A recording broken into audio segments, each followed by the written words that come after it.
Hey, Jim Toscano here, and welcome to the Monday night live stream on Wednesday morning. What? So, usually I'm doing these interviews on Monday nights, but my guest today is in a faraway land, and the time difference would not allow for that. So, and you know what? Any time that he gave me to do it, I don't care if it was 2 in the morning, we were doing it. So I'll bring up my guest in just a moment, which I'm sure anybody that's watching this that follows this show knows who's on today. And it's two guests. I have a guest slash co-host and then a very special guest. Before I jump into it, real quick, ProLogic's practice pads, always appreciated their support, and I love their products. Offset pedals, Sabian cymbals, of course, the best cymbal company on the planet, in my opinion, and very big supporters of drum education, and Black Magic Designs for all my fun electronic wizardry in this room. So I'm going to give just words, keywords, as to how I feel about this guest today. So, yes, drummer, of course, because I only interview drummers pretty much. Sometimes bass players, but we don't like them very much. Drummer, band leader, game changer, trailblazer, inspired, creative, innovator, educator, passionate. This guy has changed drumming for everyone over my entire lifetime, changed what I thought of drumming, because before I heard this gentleman, I was kind of, I only knew boom, ba, boom, ba, boom, ba. And then I heard this guy play and I was like, holy moly, there's a whole nother world out there. So he changed the way people set up drums. He changed the way people approach drums, the way people think about it.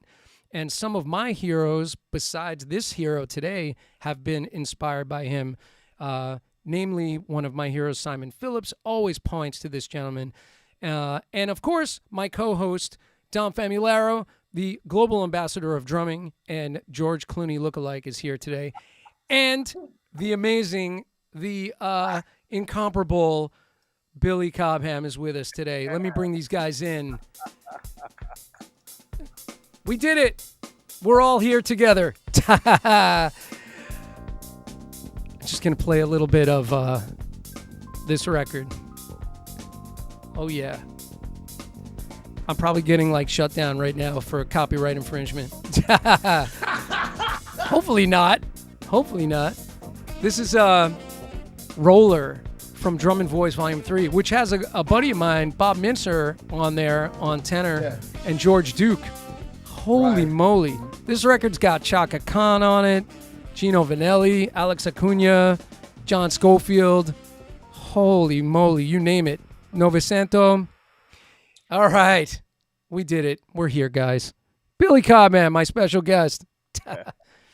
Nice to be here.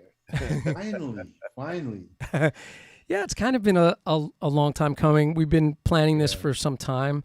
I appreciate your generosity with your time this morning, and my teacher and mentor, Dom Famularo, and I consider him, part of the family. Sure. Is with us today, and Dom and I, and we go way back. And I know the first time I met you was at PASIC, and I just want to mention that, we have access to such incredible talent at PASIC. So make sure you guys attend that this year. It's back in person, and I was able to meet you in the lobby and show you my book, which there's a page dedicated to you in my book, and take a picture with you. So it's like we have access to such incredible musicians that inspire us. So I appreciate that. Now I will have you speak. Thank you. God, finally. He won't shut up. I never said that. I might have thought it, but I never said it. Okay, so I was in Brooklyn. I was brought up in Brooklyn. I understand everything. No problem. Yeah, Flatbush. Okay, Flatbush. Okay. I'm from Flatbush. Rogers were there when I was there. Well, yeah, Ebbets Field was there, Yeah, man. We used to walk to Ebbets Field. It was a great baseball stadium. Small, but okay. Seats were small. Oh, no, we're supposed to talk about drums. I'm sorry. That was a good baseball team, though, I'll tell you. Anyway, how do I start? Well, I would like to know, what are you doing right now? Right now. Right now. Well, all this morning, I've been preparing for all that's coming in the next week or so. I mean, initially, it's the Billy Cobham's Guide to Stress-Free Drumming with me and Dom, but that's just we're just taking root right now with this thing, and it's growing, and I'm so excited and happy about how things have turned out. After a very, very rocky start, where we lost a couple of months because of the pandemic situation and all, and having to restructure how the business side is going to work because nobody had any money, and so Right. they couldn't pay for the stupid thing. And it was so stupid, it was really smart to do it. The thing for me, once we got by that, and we were yakking about one thing or another that it really ails all musicians, not just drummers. In many ways, I, as a student of the art, was able to be exposed to the valued opinions of individuals like Dom and Will Calhoun and Gary Husband and Dennis Chambers, and then all of the people who participated in so far in our presentations, just where a drummer's life is at in different ways. And for me, it opened up other doors, stupid little things that nobody thinks about, like how you hold a drumstick, and not just how you hold a drumstick. The comparison between, let's say, molar, match grip, conventional, playing with these sticks, the size of the shaft of the stick, the length of the stick, the kind of wood that is used to make up a drumstick, the bead of the drumstick, what difference does it make? How's that all? How do you apply that knowledge to help determine who you are as the creator of the music that these tools help you make? And it got me thinking about how to expand on the whole foundation of drumming. What do we do with this stuff? Where do we go? And of course, stress-free drumming, right? Stress-free drumming. Well, yeah. Stress and tension, as Dom always says, are the enemy of movement. So all these things that you're talking about, the actual tools that we use and all of the different grips that we use, that's all to reduce any level of stress and friction in our movements, right? Yes. And so that concept of stress-free drumming, could be interpreted a lot of different ways, but I think that is a key proponent, right? Well, and very, very important. And then go ahead, Dom. Think of this. Think of what Billy has put together here, and as we mastermind these master classes, which kind of came out of the idea of the rhythm section drumming camp that Billy and I did in Arizona for several years, is he put together Gary Husband, who's a phenomenal drummer and a brilliant keyboard player, Will Calhoun, Dennis Chambers, and when you start to have Billy and all of them talk about this natural way of playing, to play with nature and not against it, when you start discussing that, each of the participants are starting to pull information that they can relate to that's helping them to understand how they can achieve this level of stress-free drumming. And that's really what the power is of this masterclass. It's really, really a lot of fun. Let me put up the graphic I'm just putting up the graphic real quick of the promo, and I just put it right over your face, Dom. And it's the topics include developing one's inner sense of time, four-way coordination, developing your weak side to equal your strong side, which is a constant battle for every drummer. Even Jim Chapin mentioned, in his dying bed, that he was working on his left hand. It was getting better. Working on odd time signatures, solidifying the foundation of the rhythm section. And as Dom said, Gary Husband, Will Calhoun, Dennis Chambers, and I saw you play with Gary Husband at the Blue Note. I believe, I get so confused with the amount of time, but a few years back. And man, just what a great band. And Gary Husband is such a talented musician. So he's bringing not just the drummer's perspective, but being a great keyboard player. And I know his work from Alan Holdsworth, and seeing him as both wearing those two hats of writer, keyboard player, and drummer. That's bringing forth something for students that's on another level for sure. Yeah, you're right. Yeah, you're right, man. And that's why the next two presentations will have Gary smack in the middle of it all. Right. And he'll be dealing with the keyboard side of things as he has done in the past, in a way that is very much ingratiating to the drummer side of things. So it all ties in. And now we get into the why as a drummer do you want to create or write for other musicians in the band? And it's not just under the umbrella of why not. It's what that does is that opens the door. As for me, I'm just I wasn't thinking about writing a lot of music when I was with the before the MO. My big thing was I'll dabble a little bit, try to keep a gig, but lead a band, oh, man, I have enough trouble just trying to make a different recording session or performance sessions in a day. So I'm happy if I do Ringling Brothers, Barnum and Bailey one day and rehearsals, and then you end up in the New York Philharmonic that night, just subbing for one of my teachers. The following morning, going to do a jingle for Kellogg's Cornflakes. That's where I want to be. Yeah. And all of a sudden, I get fired. I get a pink slip, and I go, okay, now what do I do? Well, I need to write some music to show everybody what I can do. So that's my easiest way. So I'll learn to, write music like I would learn the typewriter with two fingers. And I'd go like this, and da, da, da, da, da. And eventually, da, da, da, da, da, da, da, da, da, da, da, da. And that started to come, oh yeah, that made me work. Mistake after mistake after mistake. A lot of erasers that just disappeared because I kept losing where I was.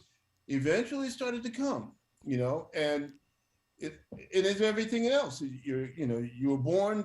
The first thing you did was try to get around on your chest, and then you started to crawl, and the next thing you know, you were trying to walk on your knees, and then next thing you're walking, then you start to run. Same thing with music, And if you're playing, all these little things connect. If you're a good player, if you're an astute, committed musician, you will always be in a very observant one.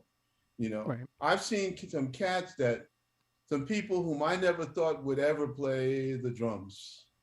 Why? Because it didn't seem to take hold, and they didn't know what to do, which came first, the chicken or the egg. But they kept watching everybody around them, and also grooving, just everyday things. Just watching everybody who played, and they said, "Well, God, no, that doesn't work for me. Yeah, I like that." And, I don't know, maybe. And the next thing you know, they had something, Right. and it was a consistency in it, And I got to tell you, you start to think about it and how they played. When they played the right thing, the right patterns, how comfortable they seemed, because that seemed to fit with them. The music it's not for, you can't play everything, in my opinion. You can play some things that resemble some things that you normally wouldn't play, so you find a hybrid level somewhere in there. And yes, that pays the bills. And then you move on until you can find another way to make it work. But and go, Dom. Yeah, go ahead, Dom. Kind of interesting because with Billy, first of all, when he mentions MO, I want everyone to understand that's Mahavishnu Orchestra. Oh yeah, I'm sorry. Yeah. And do the It's not a body cream. Billy talks about that hunt and peck ability. Yeah. I still do on the computer that he did with composition. He took this to a whole nother level of composition, where now you've got these incredible tunes that Billy has, which in every masterclass there is a tune that is downloadable with the chart and the music without drums for the students to then step further inside the song so they can understand Billy's arrangement and composition of what he does, and then we talk about that. And some of the students record the song beforehand, and we are able to play it during the master class. So it's kind of interesting to hear that now these students are being evaluated by Dennis and Gary and Will, and they're hearing all that. And the excitement is, and that's when Billy mentioned what comes first, the chicken or the egg. With Billy, I think the chicken was created pregnant. As only Dom could put it. Yeah, I just need to, I've been trying to lose weight, Before you were talking about composing with two fingers. Yeah. And I was like, I remember taking piano lessons briefly, and the piano teacher's like, I was noodling like that, right? Piano teacher's like, "What are you doing?" I was like, "Two mallet technique." And then the piano teacher's like, "Now what are you doing?" I'm like, "Four mallet technique." Because we approach the piano like a mallet player, or at least if you're untrained. Yes, sir. And I remember talking to Marco Djordjevic about this. I was like, man, I go, I'm trying to put together these chords, and I was asking him, it had something to do with jazz theory, but I was like, is that right? And he's like, what am I, the chord police? He goes, who's going to tell you it's wrong? He goes, just write what you feel. And I was like, man, that's right. Write what you feel, because eventually you find your way through that path, right? It comes. There it is. That's the key. We're blessed. Nothing we do is wrong. Right. It may be not appropriate for the moment, but if you're really into it, you'll understand why it's not correct, right? Yeah, I messed up. Okay, let me just put this off to the side.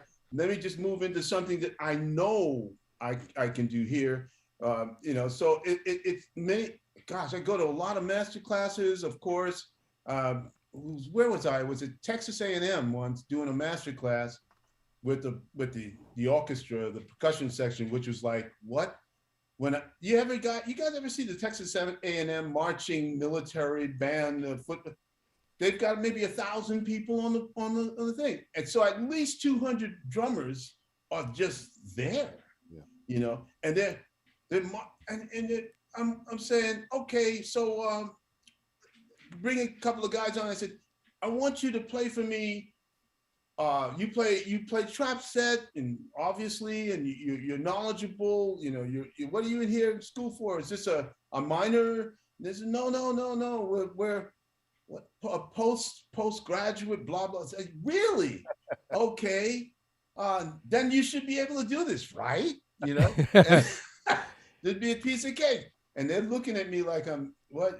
Sure. Wait, you think it either the look was like, well, you're mocking me, or you trying to make me look stupid, or something about me I know about myself that I don't want to share with anybody.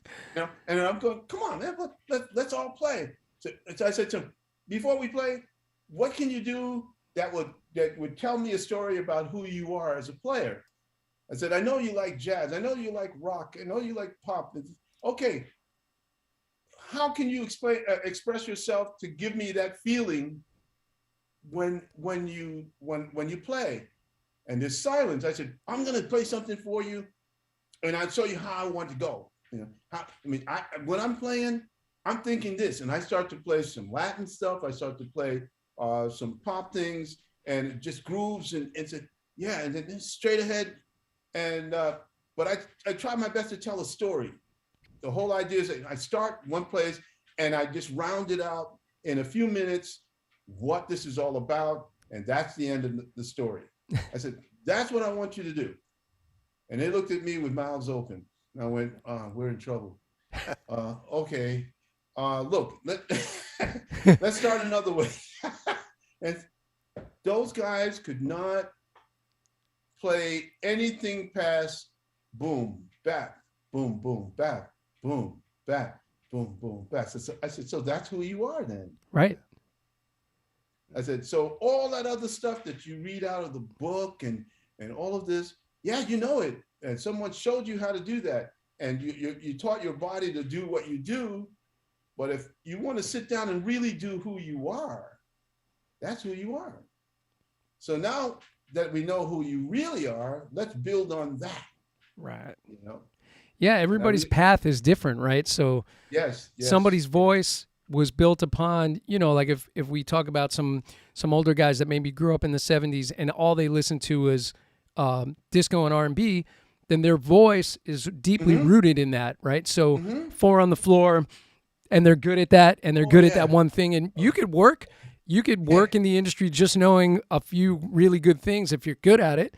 But then something like, like the series that you guys are doing, it's bringing forward some more ideas and some more enlightenment, and maybe you start to reinvent yourself and you start to build upon that foundation, right? Is that the Drummers Workshop in New York City on what's it, 8th Avenue or 7th Avenue? Oh yeah, you're talking about Drummers Collective? Drummers Collective with John, I forgot John's last name. Castellano. He had me come up and give do a half a day or something, just working with different people. And a guy speaking about somebody who played who he was. He was trying to understand how to unravel. He was a real puzzle. He played like a puzzle. He said he was from New Orleans, real swamp, the back there, and he heard the drums from the position of, because he was a cook, and he actually held the snare drum. His both hands were like this. So this was the hi-hat up here, and the snare drum he was playing this way, and he was also munching on something that was nothing. He was grinding his teeth as he was trying to play a second line. And I was like on the floor. I don't know what to do with you, man. He was making gumbo. Oh boy. And he sounded great. He sounded wonderful. But he said, I don't want to play like this. I said, then don't. Yeah. He said, well, but I don't know how not to. It's hard to unlearn what you've built upon, right? It's like we get into a muscle memory formation that is hard to break. But if you're dedicated, it's worth breaking. Think about the gift. This is to quote John Riley, quoting, I think, Philly Joe Jones. He said, he goes, the gift is not that we're born great drummers. The gift is the dedication and the ability to persevere when it gets hard, that you keep at it. That's the real gift. And so, like, if you're in a place where you're not happy with where it's going, you can change that, but you just have to have the dedication, the patience with yourself, and the perseverance to push through that, and not be afraid to sound terrible in the process. Because when you start reinventing yourself and you start not playing your stuff and you're trying to move to a different place, sometimes you go through a period of, doesn't sound too good now. I always tell students, I'm always like, in the drum room, work on that stuff where, you don't sound so good. You're working on it. And then when you're on the bandstand, do what you feel natural doing. And then you go back to the drawing board and you work on it again, right? And I think the master class you guys are doing, you're providing tools like that for people to go to that next level. Interesting, too, is that when Billy and I had done the Billy Cobham rhythm section class in Arizona, we did this in Mesa, Arizona, and it was a phenomenal class. Every year we did it for several years until the pandemic hit. And everybody would kind of meet in Arizona at this facility.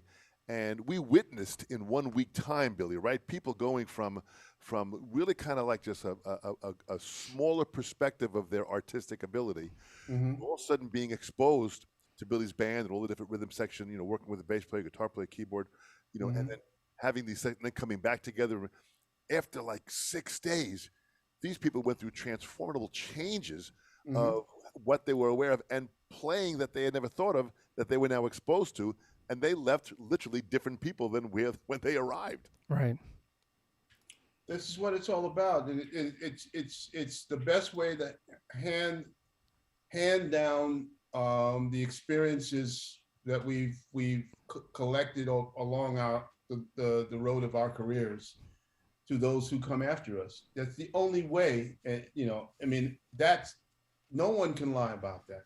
Right. It is what it is. And these days, it turns out that, if they really take great pride in saying, if you say something that's not the truth, long enough, everybody will believe it. And it doesn't have to be that way. It's about not what you say, it's about what you do.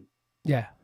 What you do. Yeah, I believe that too. By the way, I have your discography here speaking about, building your path. And this is pretty tremendous.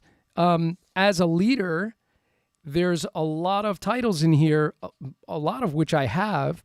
And I will say that the album Warning was really big for me in high school. Yeah. Yeah. And that was the first time I heard, because I knew you as Birds of Fire, all the early Mahavishnu stuff, and the innovativeness and some of the chaos of the early Mahavishnu stuff, the way that it just seemed, wow, there's so much going on.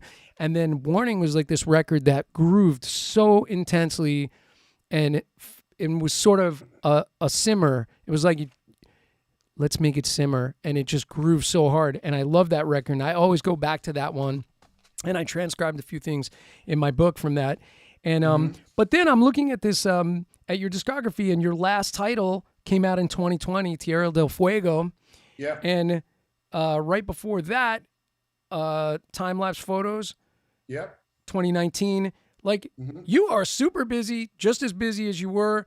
Maybe not as busy, but super busy.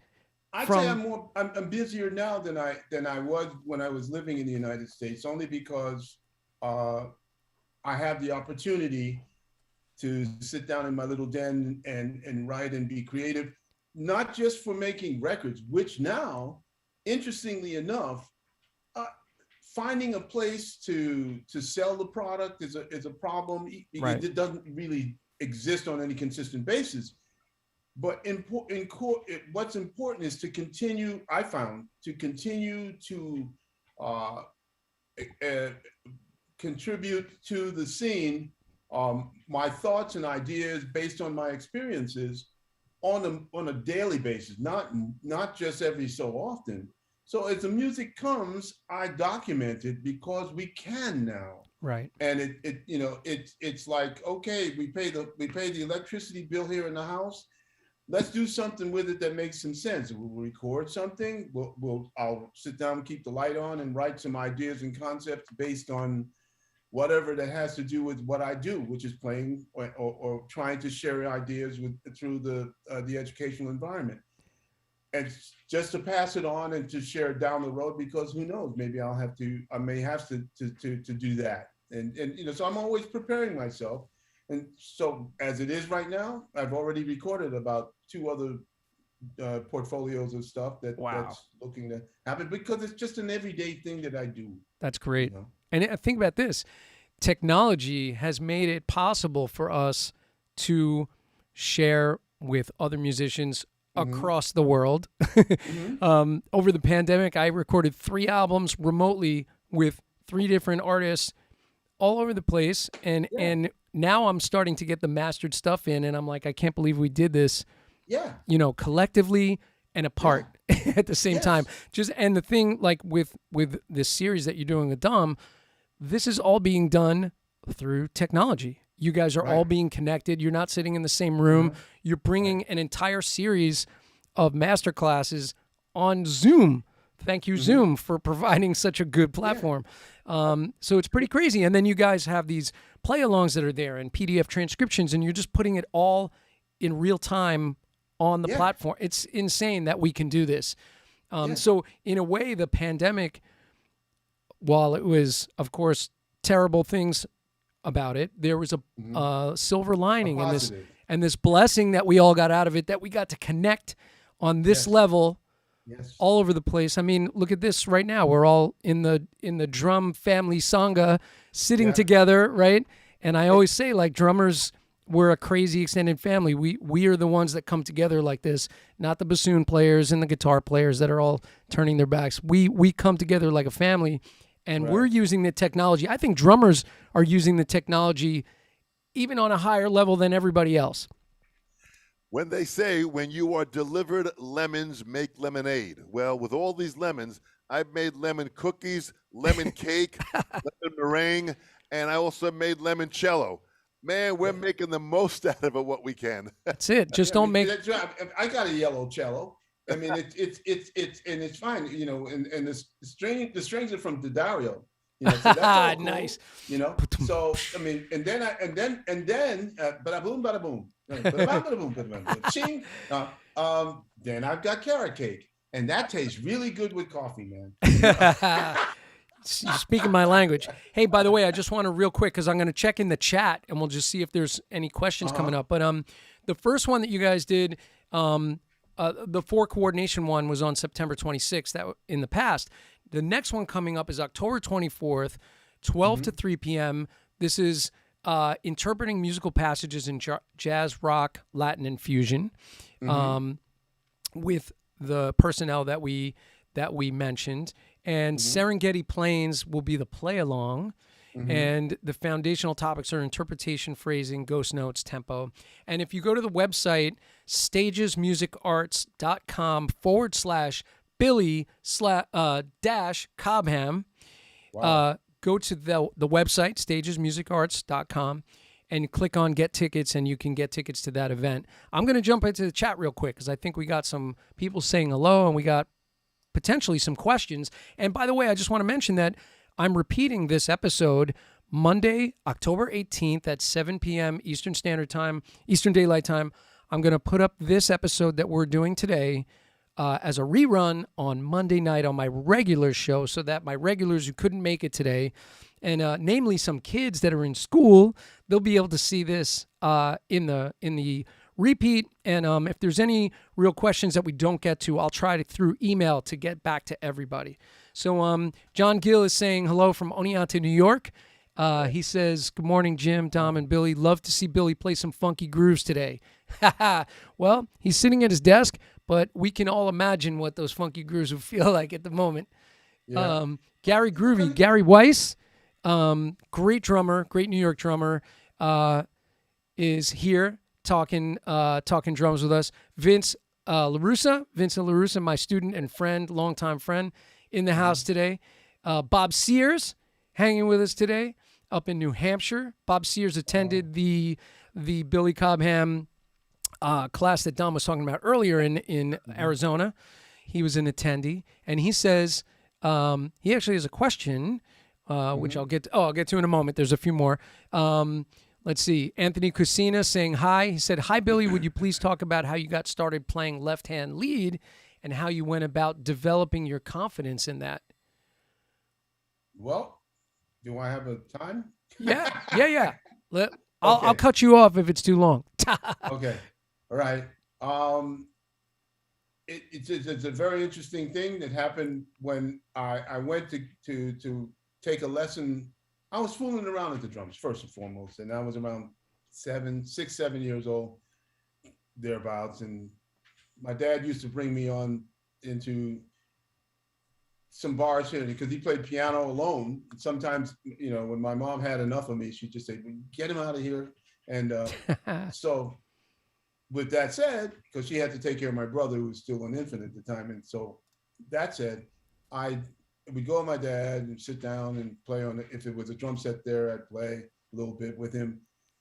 And of course, my feet never touched the bass drum. So, I mean, the hi-hat, no chance.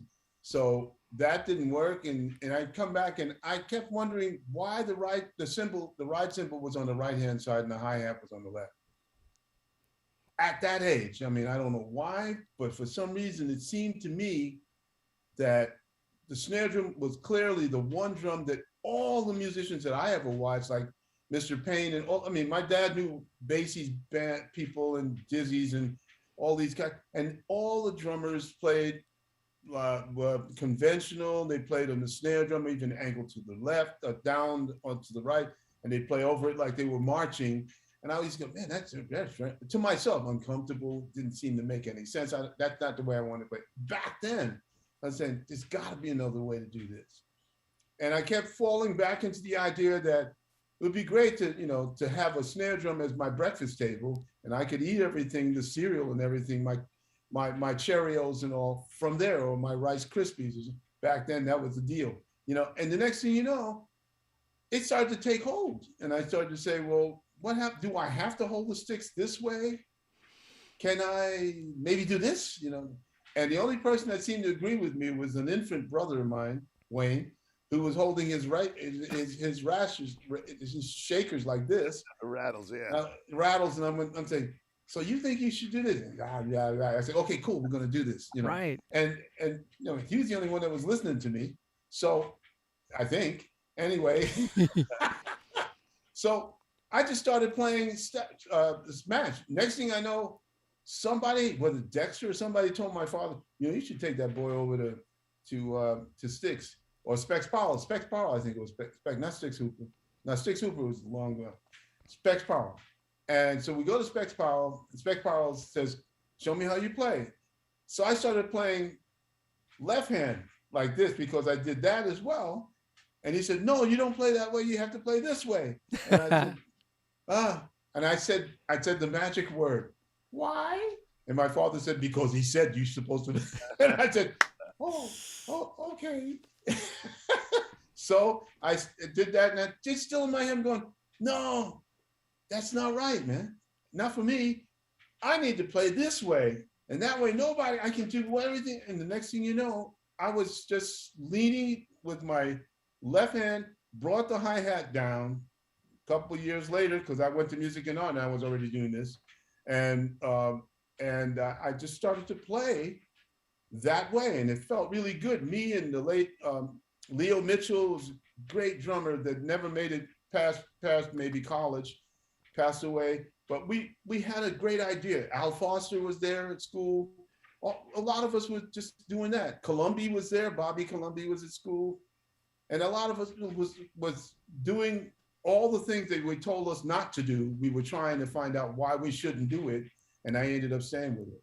It's funny. If you take a kid and put them at a drum set and tell them, if they don't have any preconceived notion of what position to be in, and you say, are you a righty or a lefty first? And then if they're right-handed, put them on a right-handed drum set. 9 out of 10 times, they don't cross over. They go to play open, and they hold the sticks matched because it's the natural position to be in. We learned this, right? So we learned that from over time. And, of course, the story of the tilt of the snare drum and the way things were set up came out of a marching perspective, right? So Civil War, man. But any kid that you put in front of a drum set, they immediately are this way. And most kids, if you watch the fulcrum, they don't even grip the front of the stick. That gets learned later or from tension but most kids will pick it up and their fingers are open in the front. And I'm like, wow, that's like, especially like if you put the sticks in a baby's hand, 3 to 5 years old, they're relaxed. Check out Dennis Chambers on his left hand, on his right hand, he still puts his index finger on the top of the shaft of the stick. Oh, yeah. And I go, get out of here. Really? That changes the sound too. Years. Yeah. I haven't done that in years. And that's how I started playing. Oh, that's funny. And interesting enough, what I think what's profound and what Billy did as far as being so open-minded is that when somebody would ask Billy why, Billy's response always was, why not? Yeah. That's right. That's what sparks someone to start to think, gee, really, why not? Rule number one, when it comes to setting up your drum set, rule number one, there are no rules. And rule number two, follow rule one. That's right. I love that. What Billy did. Yeah. The worst that can happen is you mess up, and then you learn you shouldn't do that again. Okay, then don't do it. That's all. That's it. That was a good answer. So Bob Sears is just mentioning that Quadrant 4 blew him away the first time he heard it, of course. So we're getting some comments. If anybody has questions, please put them in the chat. Vincent LaRussa reiterating, yes, that entire album blew me away. Lindsay McDonald hanging out with us today saying hello. Pete from across the street, not sure who that is. Thank you for doing this. Billy has always been a pioneer and a huge influence. Steve C. hanging with us. Tony Casina, we did the left-hand lead. Let's see, Michael Rosilio is with us today. Carl F. Weber hanging with us today, loving the stories. Stephen Chamberlain with us today. He'll be on with me in November. And actually, Vincent has a question. He said, before Spectrum existed, had that groove ever been put to wax? I think Alex Van Halen must have been inspired. for Hot for Teacher. It could have been, but Alex is younger than me, so obviously he didn't do That's right. it. I don't know if it was put to wax or not, but it just comes from what I did. Yeah. That's where I find it. I don't know if it was the first or not. Yeah, for sure. No, I wouldn't know. But it also goes back to, listen, when Billy played on Bitches Brew, Miles Davis in the 1968-69. And at that time, there were all these great players that were brought together in the concept of performing and creatively express themselves, probably not even knowing what they were going to do. And Billy has taken that to a whole other level with musicians that he brings together, even the young musicians he's working with now, where he's bringing them together and utilizing their talent and their input and molding a different scenario with all the different groups of artists that Billy has at that time. Yeah. And I mean, if you look at, as a sideman, if you look at Billy's career, it's such a diverse list of folks. Thank you. That's a subscriber. Stanley Turrentine, one of I think is a real innovator. Also, you know that record Stanley did, I think it was in the 90s, where he played all seashells. No, I didn't know that. He was blowing into seashells on this one particular record. Yeah, really interesting. Stanley Turrentine. Can you please send me the name of that record? I'd love to investigate that. Please. Yeah, for sure. Ray Barretto, George Benson, Bobby and the Midnights. I have a list of musicians also that I'm going to ask you to react to. But James Brown, which I wasn't aware of that. I learned that just this week. Back. I'm going to kiss myself. Man.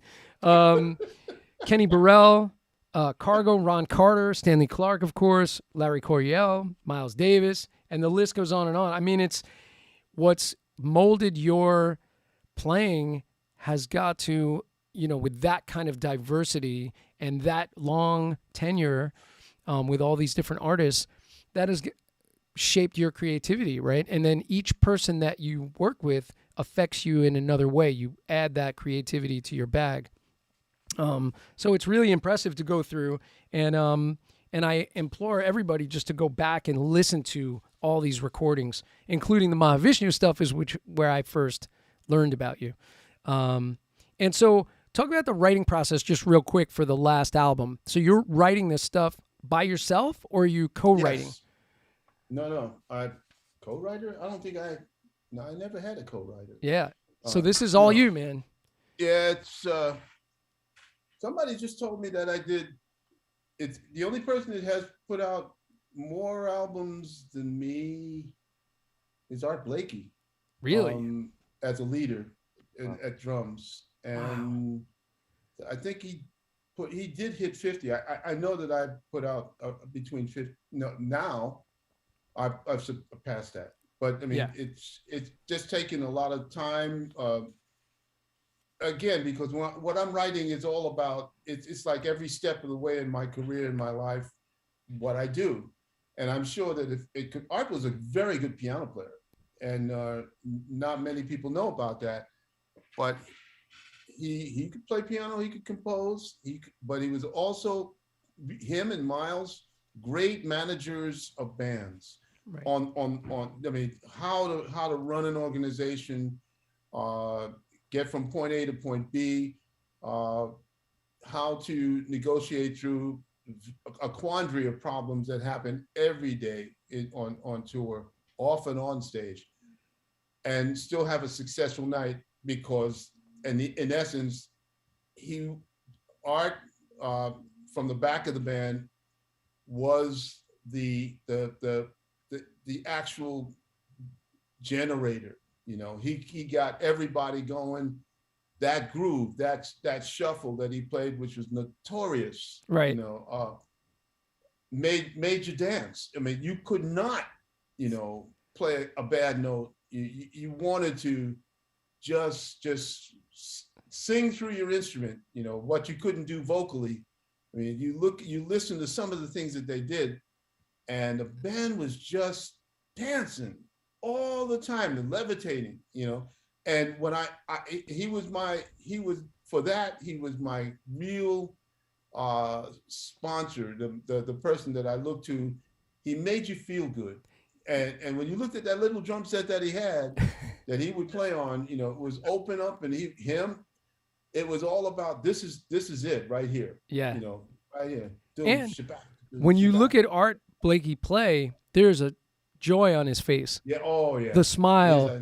It's almost as good as Dom's smile. Almost as good as Dom's smile. Yes, yes, yes. But like you watch Art Blakey playing Moanin', and he's just digging into that like medium shuffle. You hear when you see Dom playing, well, you've seen it, but Dom playing on Cuba on the Horizon, and his head's down, and he's hitting that floor tom.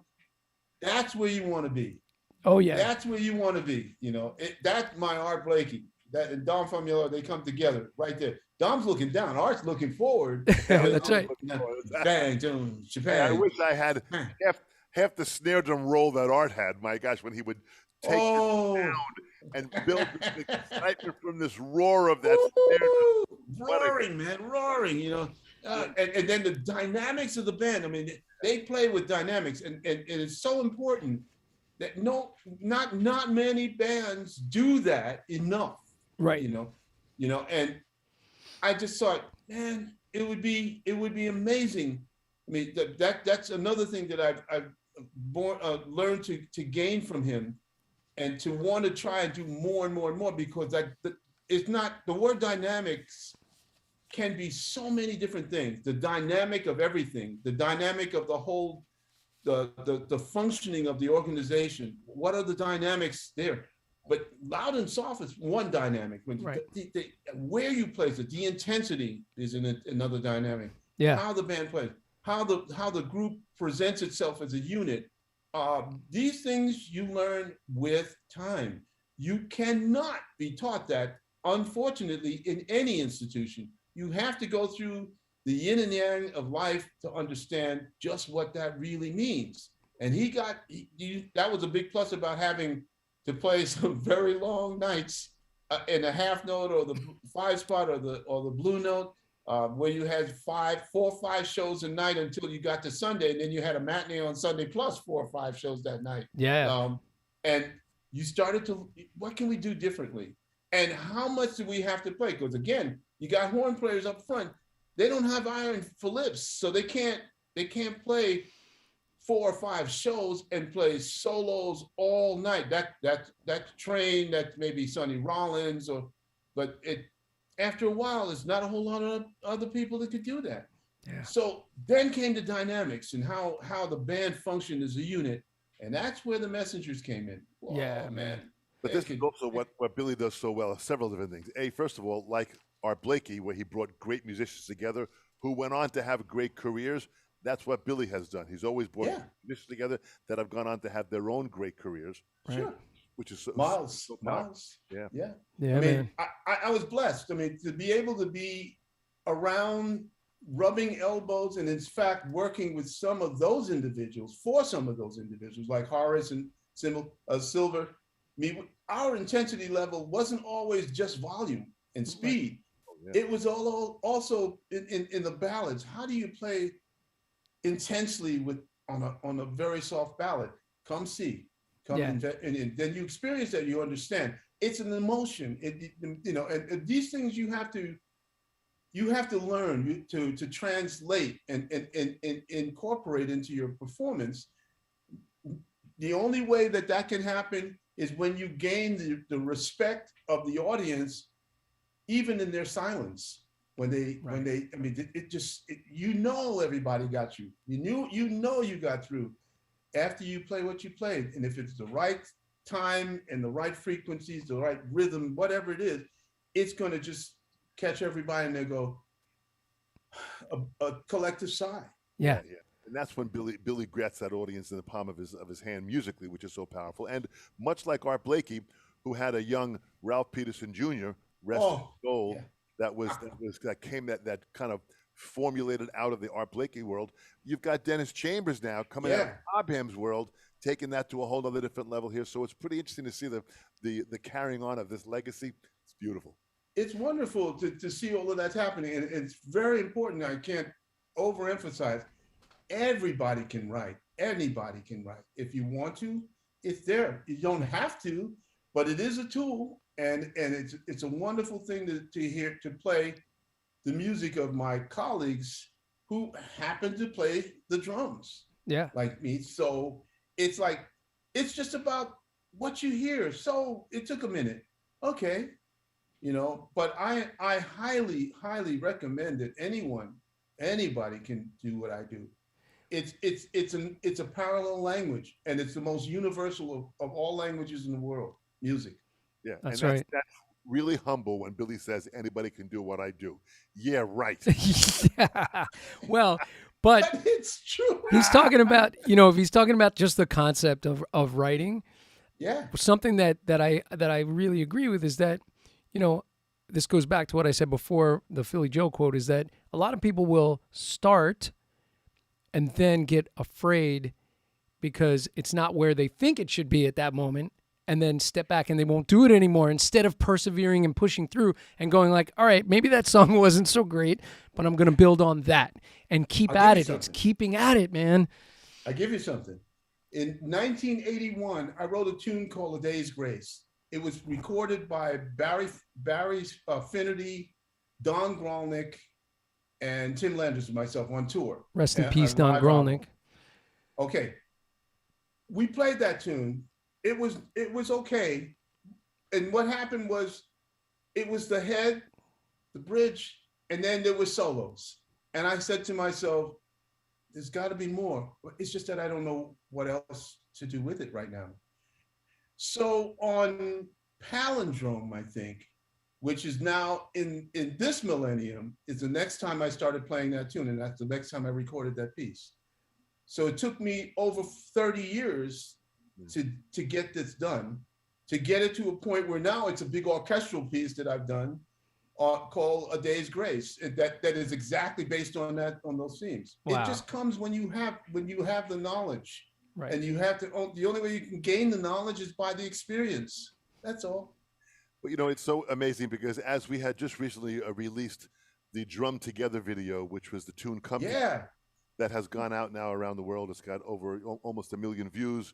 We've raised almost $500,000 so far. Oh, great. Amazing to see what's happening. But when Billy played his part on it, he listened to this arrangement and came up with just kind of laying down some snare drum and some backbeat grooves that literally held the whole thing together.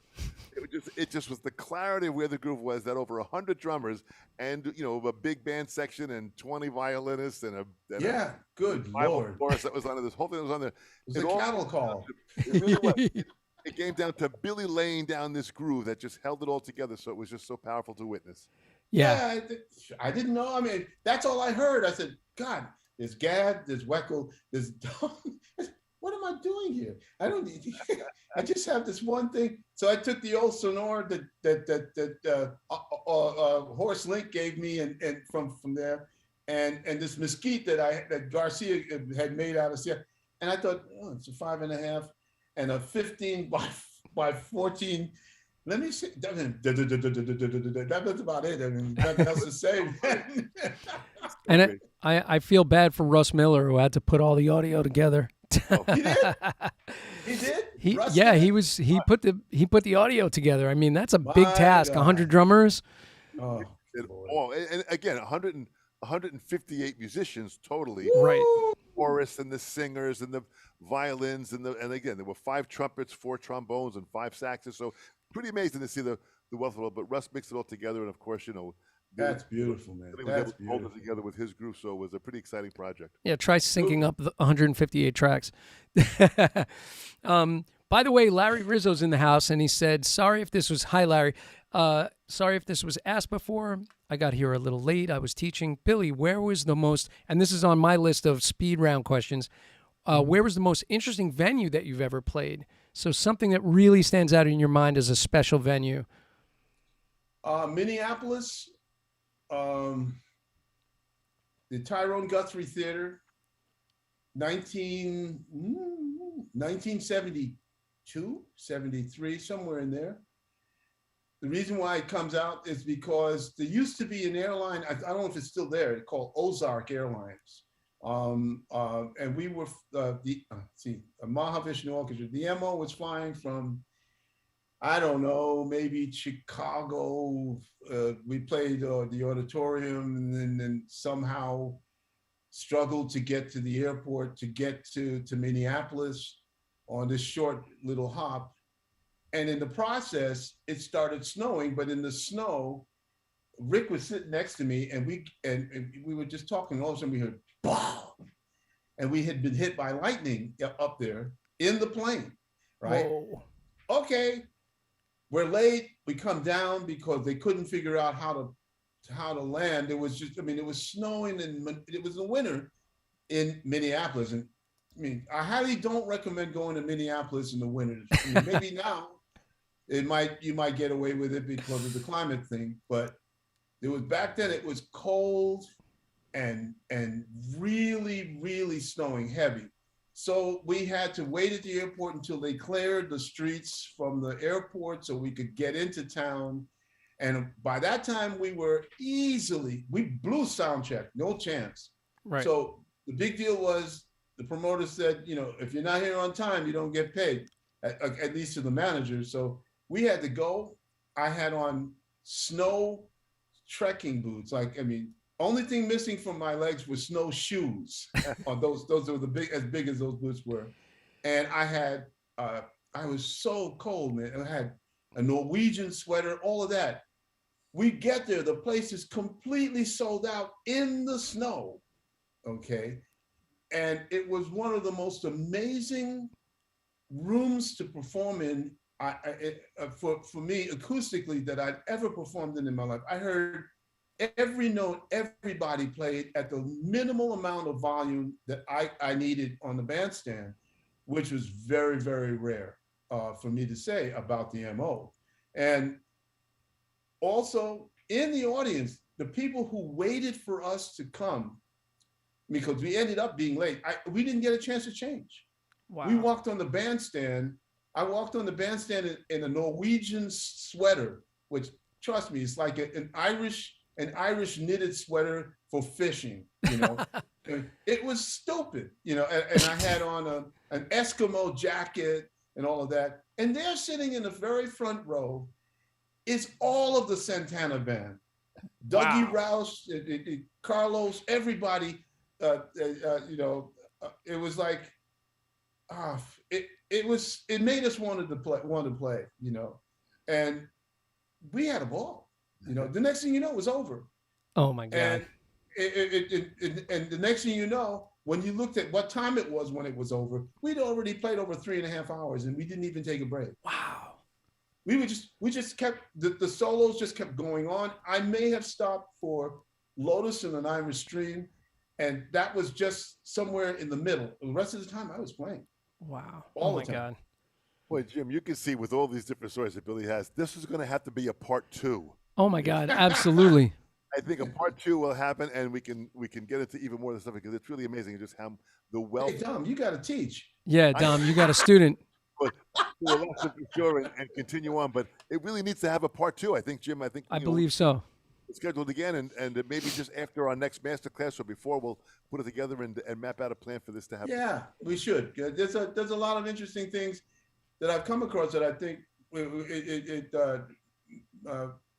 pushes to us. Me, I'd love to share with you guys about the drumstick, about the holding the stick, and where the hold, and the different types of woods and that are available, not to play the drum, use it as a drumstick. Not to mention the old what's his name now, the aluminum sticks that used to be made, and how all of that happened. But at another time. Yeah, for sure. Otherwise, we'll be here all night. Well, I have my speed round questions that we didn't get to, so we should definitely do that part 2. I call it 20 questions for drummers. Mm-hmm. And a list of people that have inspired all of us, including yourself. But I want to know about who's inspiring you these days. So we'll do that on let's say part 2. Sound good, gentlemen? Okay. Fantastic. All right, awesome. Well, this was super fun. Thanks for everybody that came into the chat. Look for part 2 at some point. We're gonna do it, and and we'll let Dom go teach. We'll let Billy go write some music, perhaps, or have some coffee, or both. Well, And, probably that and an ice cream cone. Nice. All right, gentlemen. Thank you so much. We'll see everybody real Okay. soon. See you on the next one. Okay, take care. All the best.